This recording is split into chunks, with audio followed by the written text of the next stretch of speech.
Assalamualaikum warahmatullahi wabarakatuh. Perkenalkan, nama saya Abdul Fuhar dari TF2A5.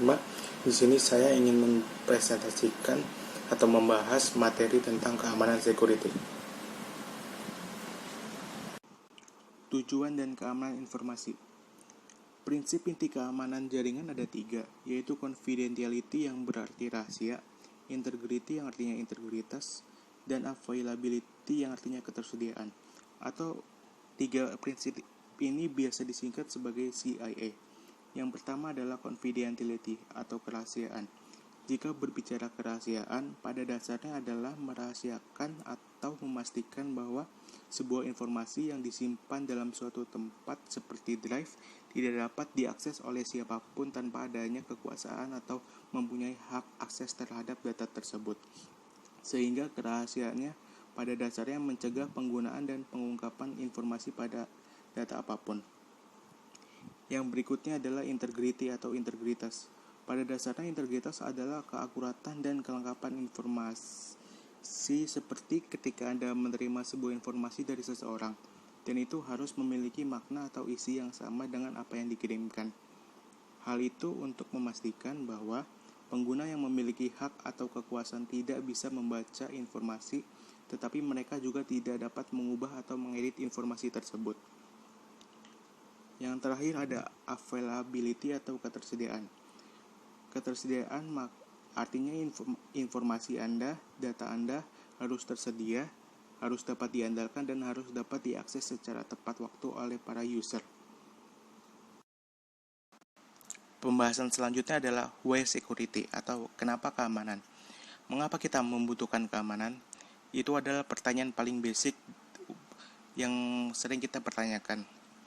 Bahwa pada dasarnya internet awalnya dirancang untuk konektivitas.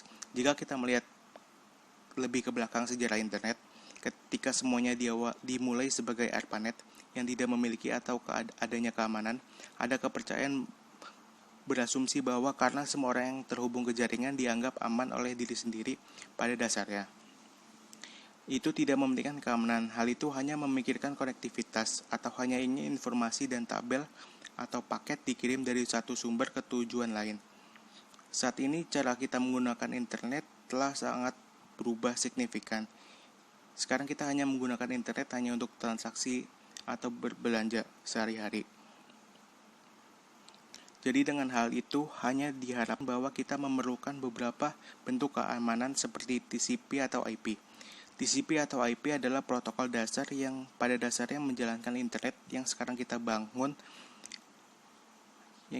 di atas keamanan itu sendiri.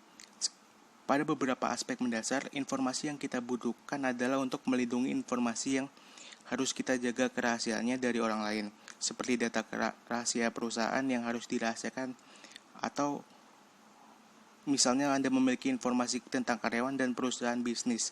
Ini dilakukan agar dapat melindungi identitas para pengguna sebanyak mungkin dan juga melindungi sumber daya perusahaan. Dan perusahaan tidak ingin orang lain seperti pesaing perusahaannya memiliki akses ke bisnis tersebut. Sekarang kita akan membahas tentang attacks on different layers atau serangan pada berbagai lapisan. Ketika kita berbicara tentang keamanan jaringan, tentu saja kita khawatir dengan cara mengamankan berbagai lapisan infrastruktur dari jaringan kita. Maka disinilah kita akan membahasnya. Pada dasarnya, ada dua model utama yang menggambarkan sifat infrastruktur jaringan atau arsitektur jaringan ini. Di sebelah kiri terdapat model OSI, dan juga di sebelah kanan Anda dapat melihat model TCP/IP model. Sekarang model ini pada dasarnya mendefinisikan arsitektur jaringan sebagai lapisan abstraksi, sehingga yang ada di sebelah kiri model referensi OSI adalah model berlapis dari arsitektur jaringan yang menggunakan bentuk-bentuk lapisan abstraksi untuk membagi proses komunikasi dalam hal apa yang mereka suka atau seperti fungsi mereka tersendiri.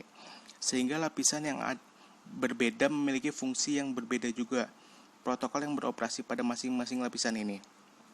Sehingga ada dua jenis yang memiliki fungsi X dan juga protokol yang beroperasi pada lapisan tertentu.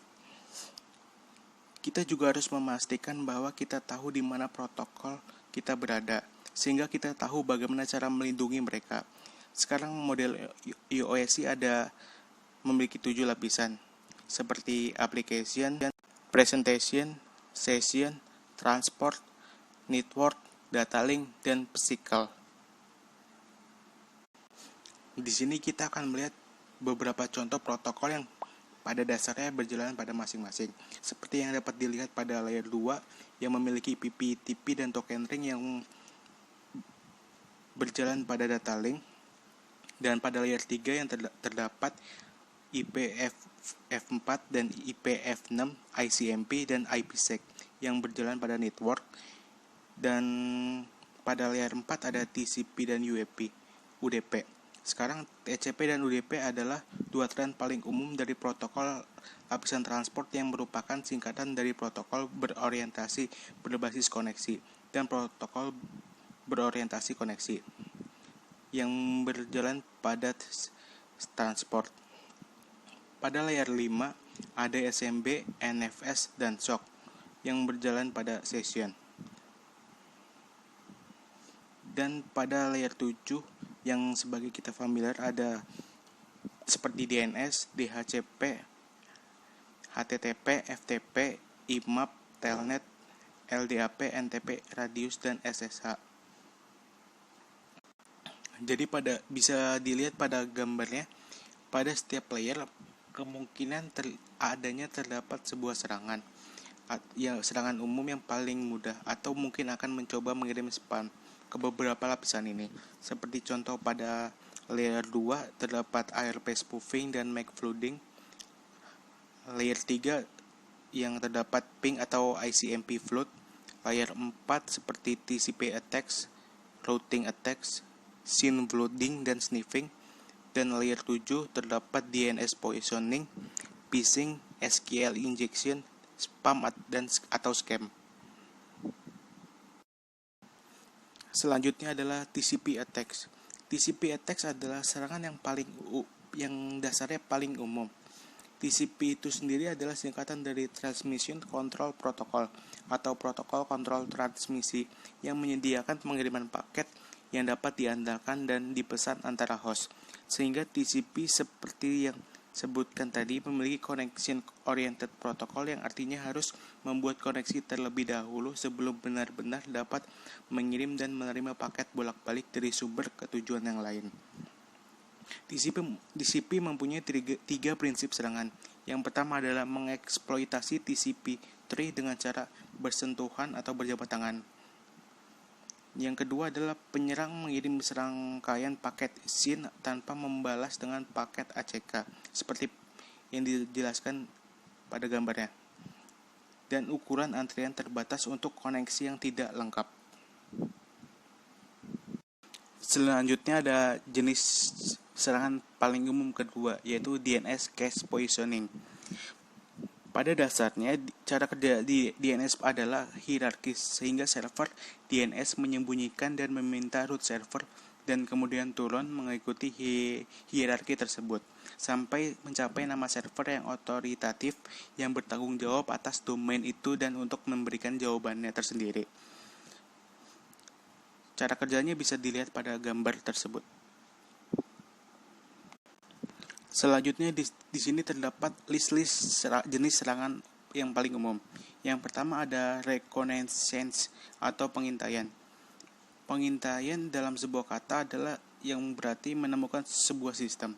Kita dapat melakukan ping sweep dan pemindaian port menggunakan alat yang canggih, dan alat-alat ini dapat diunduh di internet. Berikutnya adalah sniffing atau mengendus.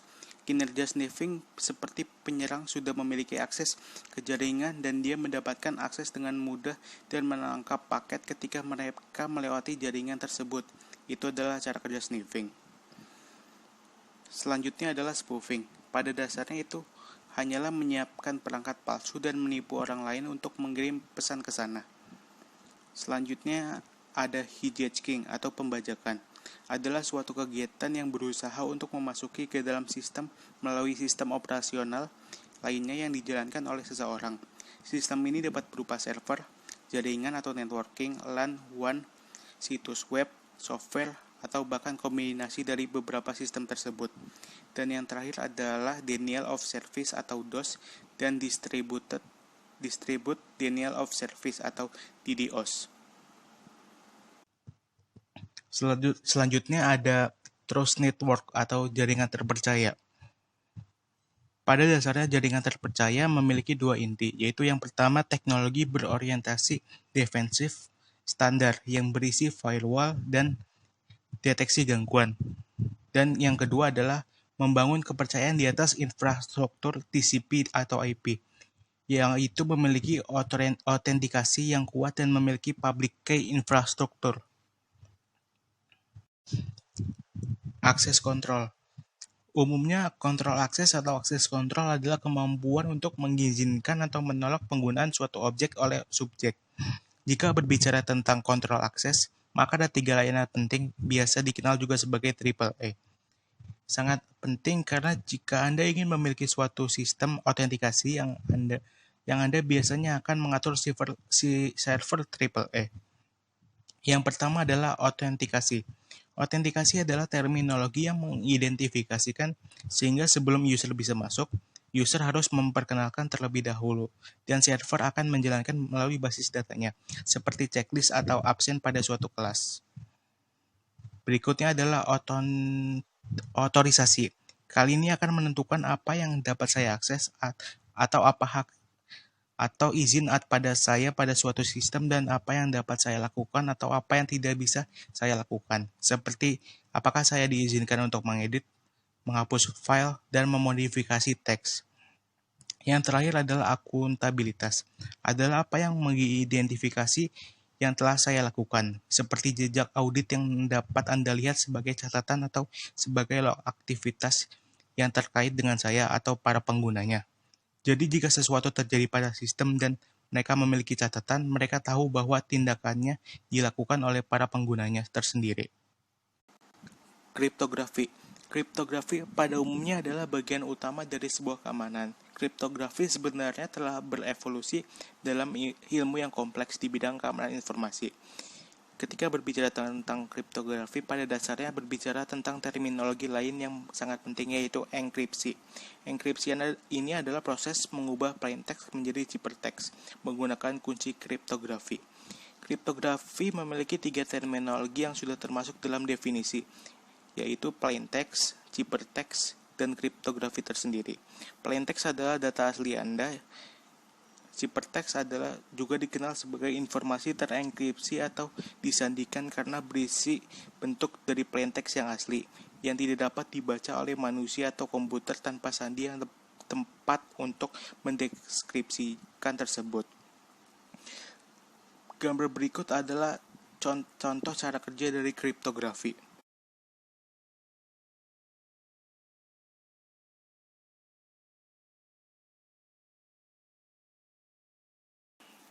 Virtual Private Network. Salah satu yang paling penting tentu saja VPN.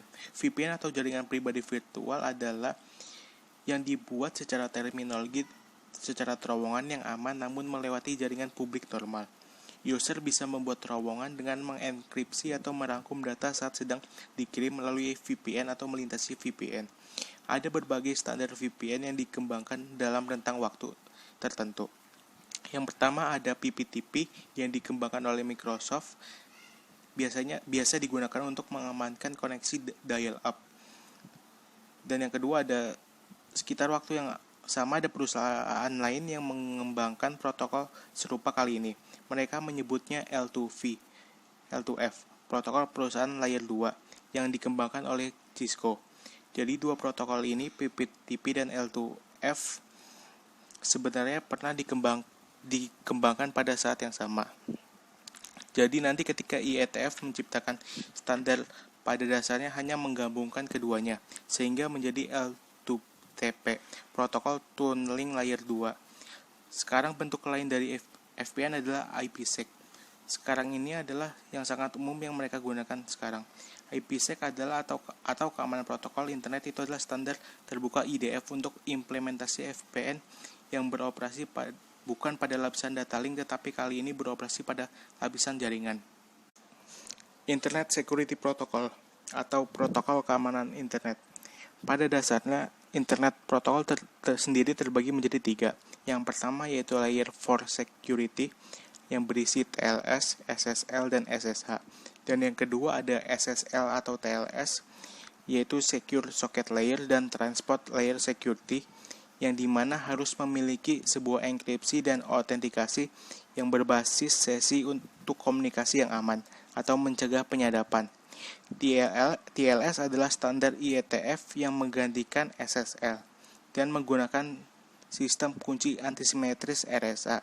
Dan yang terakhir ada Secure Shell atau SSH2, yaitu saluran aman antar perangkat dan menggantikan Telnet dan RSH.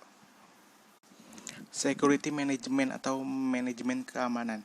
Manajemen keamanan yaitu suatu sistem untuk memberikan pemahaman yang utuh atau terpadu serta kemampuan dan keterampilan dalam merencanakan dan mendesain sistem pengamanan yang tepat, efektif, dan efisien sesuai dengan situasi dan kondisi yang dihadapi, khususnya ancaman atau gangguan yang mungkin terjadi, yang dimana memiliki 3 prinsip, yaitu yang pertama adalah keamanan jaringan adalah bagian dari rencana keamanan informasi yang lebih besar. Selanjutnya harus mengembangkan dan menerapkan kebijakan keamanan yang komprehensif, seperti kata sandi yang panjangnya harus minimum, frekuensi penggantian kata sandi, akses perangkat, host firewall, proses pembuatan atau penghapusan pengguna, penandatanganan data atau enkripsi semua komunikasi atau akses jarak jauh, dan penggunaan sertifikat digital. Yang terakhir, harus memiliki prinsip pemulihan bencana dan rencana mitigasi serangan.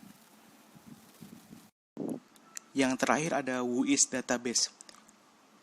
WHOIS Database adalah suatu catatan publik yang berisi sumber daya jaringan seperti daftar sumber daya angka, alamat IP, alokasi, dan penugasan, serta semua kontak yang bertanggung jawab atas semua sumber daya ini, sehingga merupakan kumpulan basis data yang sangat berguna.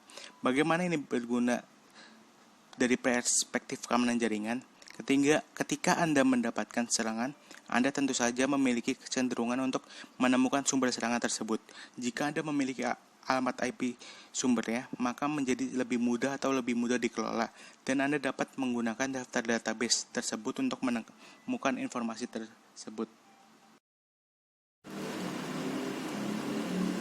Terima kasih, mohon maaf bila ada kesalahan dan kekurangan kata. Wassalamualaikum warahmatullahi wabarakatuh.